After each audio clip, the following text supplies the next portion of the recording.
देखिए बच्चों, आपको मैंने चैप्टर नंबर 1 पढ़ाया था। तो उस चैप्टर में मैंने आपको पदार्थ के विषय में बताया था। पदार्थ की भौतिक अवस्थाएं बताई थी। पदार्थ क्या होता है ये बताया था। उसके अंदर क्या क्या गुण होते हैं इस बारे में बताया गया था।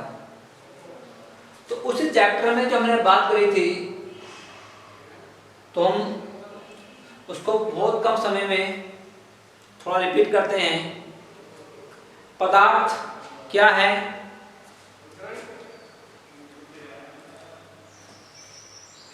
जो स्थान घेरता है, इसमें द्रव्यमान होता है, पदार्थ कहलाता है। अब बात आती है भौतिक अवस्था के आधार पर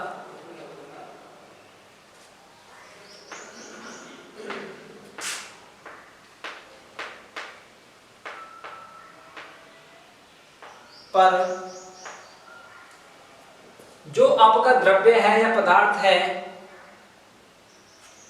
वो 3 प्रकार का होता है। नंबर 1 ठोस, नंबर 2 द्रव और नंबर 3 गैस।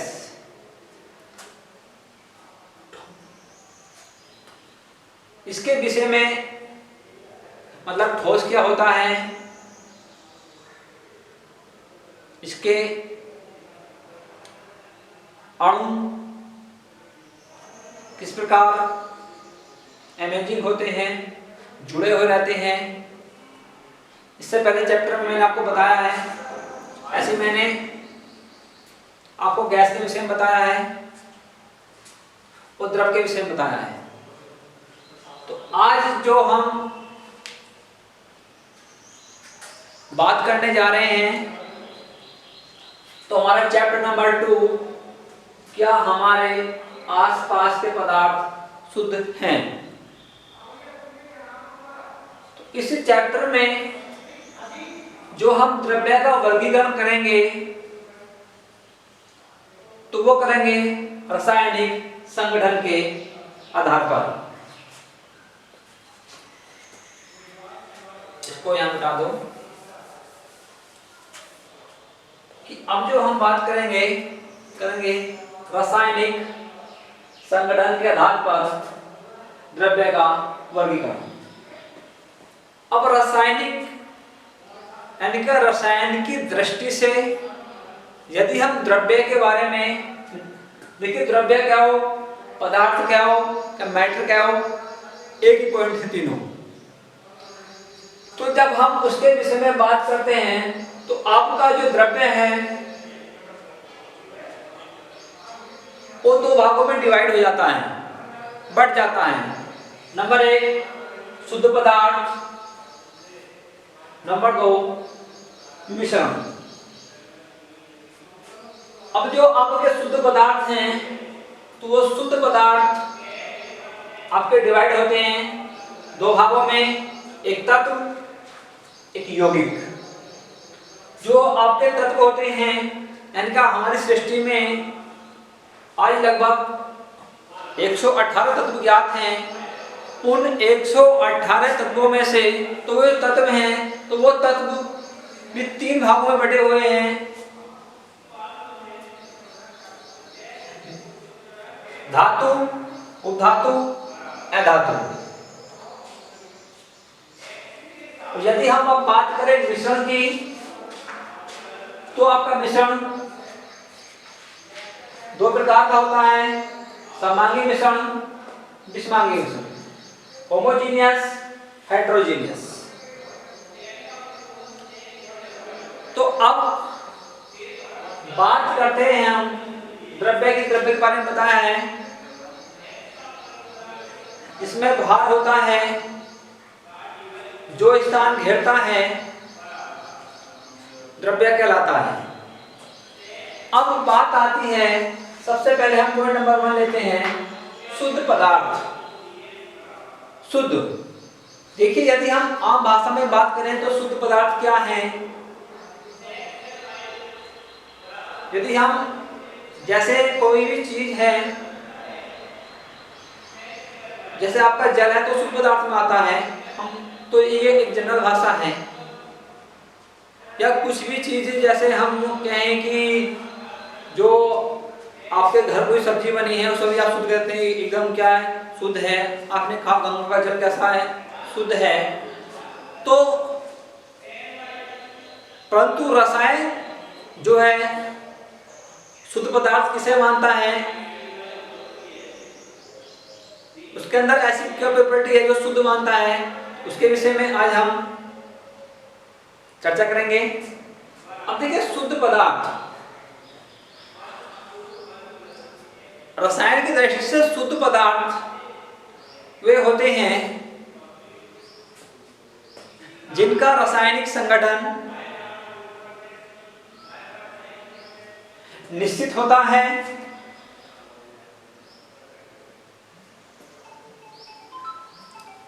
जिनकी संरचना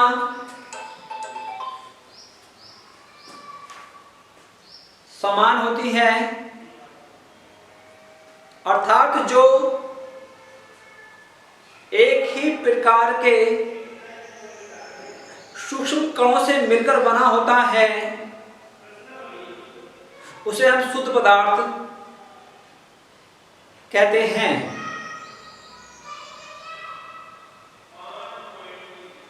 अब संगठन की दृष्टि से बात आई कि जो आपके शुद्ध पदार्थ होते हैं वो एक ही प्रकार के सूक्ष्म कणों से मिलकर बने होते हैं। ये जो सूक्ष्म कण जो होते हैं इन्हें हम अणु भी कह सकते हैं। जो अणु होता है, जो अणु होता है वो एक विभाज्य कण है। अणु भी क्या है, एक विभाज्य कण है जो परमाणु से मिलकर बना होता है। तो अब जो सूक्ष्म कणों की बात आई वो कहां रुकी, परमाणु पर। तो यदि आपकी नई परिभाषा किस पर बनती है कि वे पदार्थ जो एक ही प्रकार के परमाणुओं से मिलकर बने होते हैं या जो समान प्रकार के परमाणु से बने होते हैं, जिनका रासायनिक संगठन संरचना निश्चित होती है, ऐसे पदार्थों को हम शुद्ध पदार्थ कहते हैं।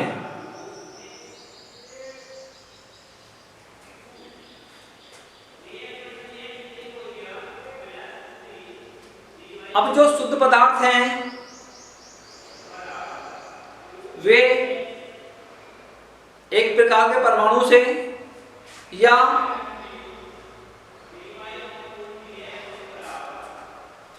एक से अधिक प्रकार के परमाणु से मिलकर बने होते हैं।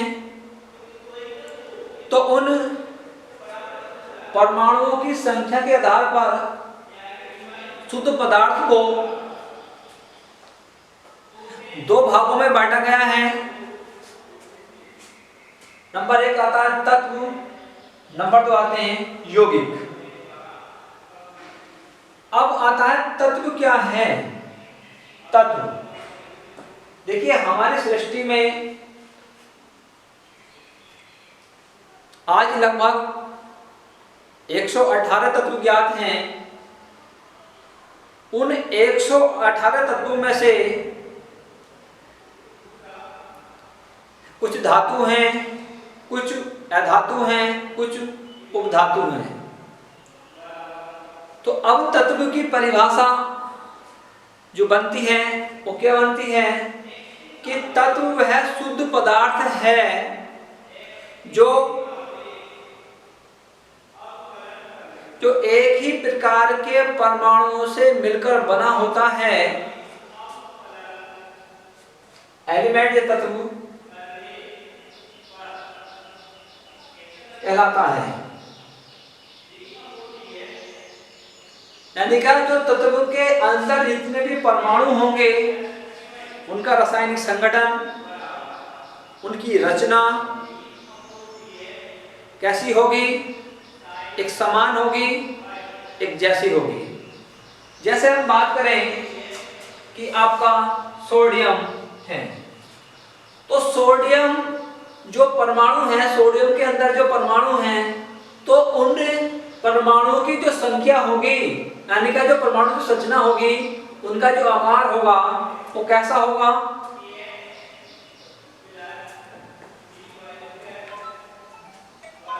एक जैसा होगा, समान होगा। तो अब बात करें Mg की, तो Mg के अंदर जो परमाणु होंगे तो उनका रासायनिक संगठन, उनकी भी संरचना कैसी होगी? समान होगी। यानी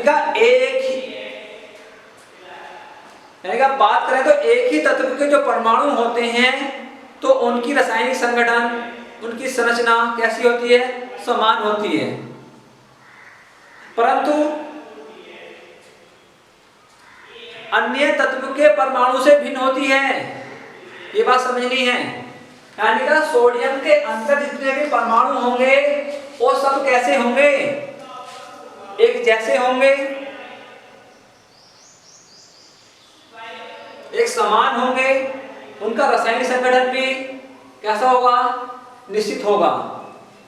इसी प्रकार इनके जो मैग्नीशियम के अंदर जितने परमाणु होंगे वो भी सारे समान होंगे, उनका संगठन भी कैसा होगा? निश्चित होगा। परंतु यदि हम इन सोडियम के और मैग्नीशियम के परमाणु की तुलना करें तो इनके परमाणु